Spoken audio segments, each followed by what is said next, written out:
እጅግ ለብዙ መድኃኒት ለብዙ በሽታ ፈውስ የሆነ መድኃኒት በቀላሉ በቤታችን ውስጥ የምንሰራው ለካንሰር እንዲሁም ለማህፀን ኢንፌክሽን ማህፀናችንን ለሚያሳክከን በየሰዓቱ ኢንፌክሽን ለሚፈጥርብንና ለሆድ ድርቀት፣ ለአንጀት ካንሰር በአጠቃላይ ለሆዳችን ለሚያመን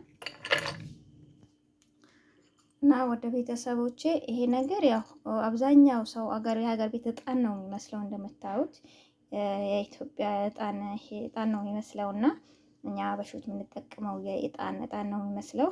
ግን ይሄ መድኃኒት የሚገርም ወላሂ በጣም ለብዙ በሽታዎች ፈውስ ነው እና እኔ ያው ብዙ ጊዜ ቪዲዮም ሰርቼበታለሁ ቆይቻለሁ የሰራሁበት ግን በአዲስ መልክ ምናልባት አዲስ ቤተሰብ ለሆናችሁ ቤተሰቦቼ ልስራላችሁ ብዬ ነው። እኛ ቤት ይሄ አይጠፋም። ምክንያቱም መዳሜ የኮሌስትሮል ታማሚ ናት።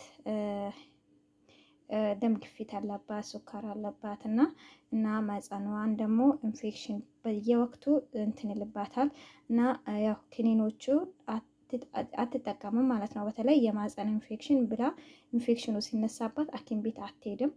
ይሄንን ነው የምታደርገው ማለት ነው። ይሄንን ነው የምትጠቀመው እና ሆዷን ደግሞ በጣም ያማታል ማለት ነው። እና ይሄ ከታች ማህፀኗ አካባቢ ምናምን የእሱ ስሜት ይሆን እኔ እንጃ ያማታል። ልክ እሱም ሲያማት ይሄንን ነው የምትጠቀመው እና እንዴት እንደምትጠቀመው ደግሞ አሳያችኋለሁ።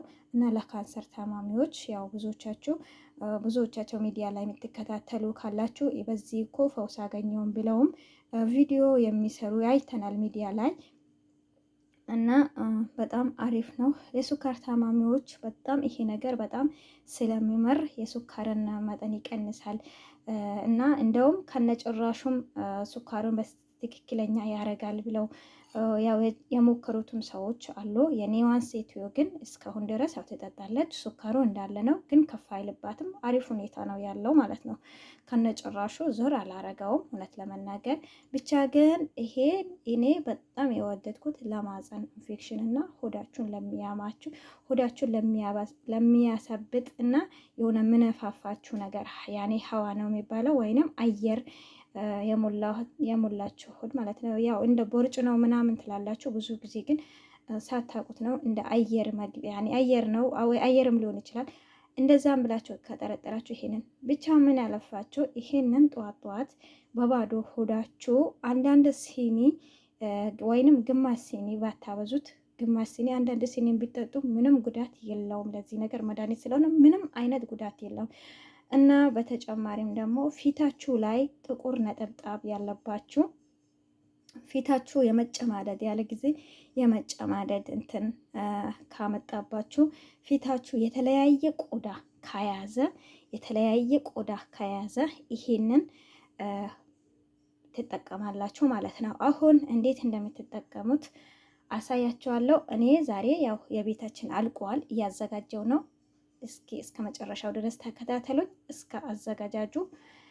እናንተም በየቤታችሁ እንደዚህ አዘጋጅታችሁ ጠጡ፣ ተጠቀሙ እላችኋለሁ። አሁን አብረን እናዘጋጅ። እንግዲህ እዚህ ጋር ሁሌም እንትን ያልነው ንጹህ የእንትን አለኝ። በፕላስቲክ ነገር መዘብዘፍ አይቻልም ወይንም በፕላስቲክ ነገር በላስቲክ በሆነ ነገር ያኔ በሙቋ ላይ እንትን ሚል ሙቋና ፕላስቲክ አንድ ላይ ስለማይሄዱ በሽታ ያመጣል። ስለዚህ በብጭቆ ነገር መሆን አለበት። መፍጨትም ትችላላችሁ። እኔ ግን አልፈጨውም። ትናንሾቹን አንስቼ እዚህ ላይ ጨምራለሁ።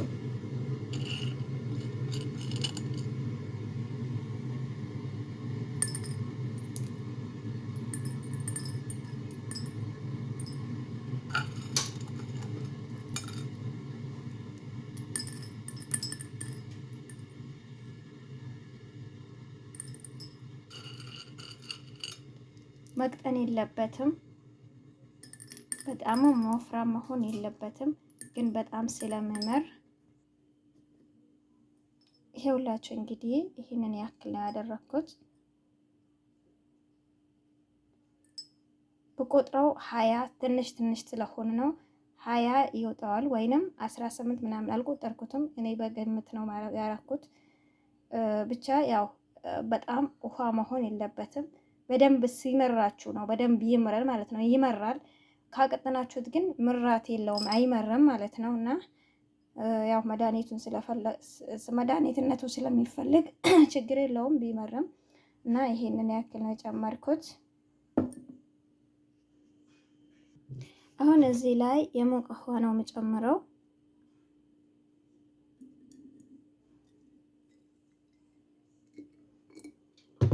የመያዝ እንትን ስላለው እንደዚህ እናደርገዋለን፣ ከታች እንዳይቀመጥብን ማለት ነው።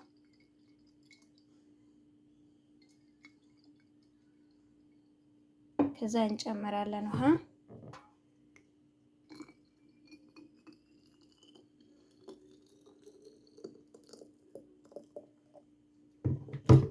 አሁን ይሄንን ያክል ጨምረናል። በጣም የሚያቃጥል እኔ በጣም ለአሁን ስለፈለኩት ሴቱ ያማታል። ለአሁን ስለፈለኩት በጣም ቶሎ እንዲቀልጥልኝ ያ ሙቅ ውሃ ነው እንትን የሚለው እንጂ ቀዝቃዛ ውሃ ብዘፈዝፉትም እንትን አይልም አይሟማ።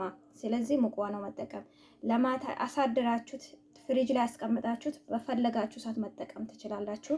ያው አገር ቤት ኢትዮጵያ ውጭም ቢቀመጥ አየሩ ቀዝቃዛ ስለሆነ ምንም አይሆንም። እዚህ ግን የተለያዩ አሁን ሳውዲ ያላችሁ ዱባይ ያላችሁ ሙቀት ስለሆነ ውጭ ላይ ስለሚበላሽ እንደዚህ አድርጋችሁ መጠቀም ትችላላችሁ። ላዚም መዳሞቻችሁ የሚጠቀሙ አልተጠቀሙትም፣ እናንተ ተጠቀሙ። እኛ ጉዳት ያው ዲቶሉን ምናምን ስለሚያዝ ብዙ እህቶች ለማህፀን ኢንፌክሽን እየተጋለጣችሁ ነው።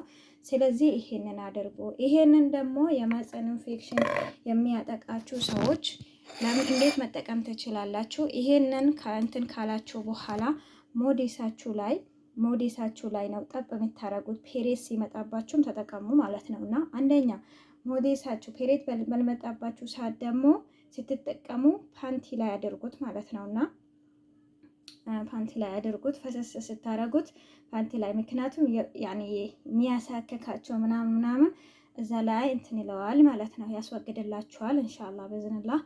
እና እንደዛ አድርጋችሁ ተጠቀሙ። ለሌላው ያው በሽታ መጠጣት ነው፣ ጠጡ። ለፊታችሁ ደግሞ ላልካችሁ ፊታችሁን በደንብ ንጹህ አድርጋችሁ ታጥባችሁት ከታጠባችሁ በኋላ በመንዲል ወይንም በንጹህ ወንዲል ወይንም በንጹህ ፎጣ እየነከራችሁ የሆነ በጣሳ ነገር አዘጋጃችሁ እንደዚህ እየነከራችሁ ፊታችሁን ተቀቡት። ከዛ ለ20 ደቂቃ ሳትታጠቡ ዝም በሉት ማለት ነው። እና ከዛ በኋላ ትታጠቡታላችሁ። በዚህ መልክ ነው ጥቋቁር ነጥቦችን እንትን የምትሉት ማለት ነው ዞር የሚያደርገው። ይሄ የተጨማደደ አይናችሁ ስር የጠቆረ ምናምን ካለ ይሄንን ነገር ጀርቡት። ይሄንን ነገር ሲጀርቡት መድኃኒትም ለመድኃኒትነትም ፈልጋችሁ ይሄንን ነገር ስትሞክሩ ሌላ መድኃኒት እንዳትቀላቅሉ፣ ሌላ መድኃኒት ማቆም አለባችሁ። ምክንያቱም የዚህን ውጤት ማየት አትችሉም። ሌላ መድኃኒት የምትጠቀሙ ከሆነ የተኛው መድኃኒት ፋይዳ እንደሰጣችሁ ልታውቁ ስለማትችሉ ያንን መድኃኒት አቁማችሁ ይሄንን መድኃኒት ብቻ ነው መጠቀም ያለባችሁ። ለዚህ መድኃኒት ብዙ ሰው የመሰከረለት መድኃኒት ስለሆነ ተጠቀሙት። ኬሚካል የሌለው ነው፣ አይጎዳቸውም። ቢጠቅማቸው እንጂ ሐኪም ቤት ሄዳችሁ ላልሆነ በሽታችሁ ላልታወቀ የበሽታችሁ ያልታወቀ እንትን ሰደሊያ ሄዳችሁ የኪኒን ማት ከመሰብሰባችሁ ይሄንን አይነት ቤት ውስጥ እንደዚህ ሰርች አድርጋችሁ ጎግል ላይ ቢታወጡት ራሱ ሰርች ስታረጉት ይሄንን በቁጥር 1 ያወጡላችኋል ማለት ነው። ያወጣል፣ ጎግልም ያውቃል። ስለዚህ ጎግል ማያውቅ ነገር ስለሌለ ሁሉንም ነገር ያስረዳችኋል። ለበለጠ መረጃ ጉግል ላይ ሄዳችሁ ሰርች አድርጋችሁ በቤት ውስጥ ብላችሁ ቤት ጽፉ ያመጣላችኋል።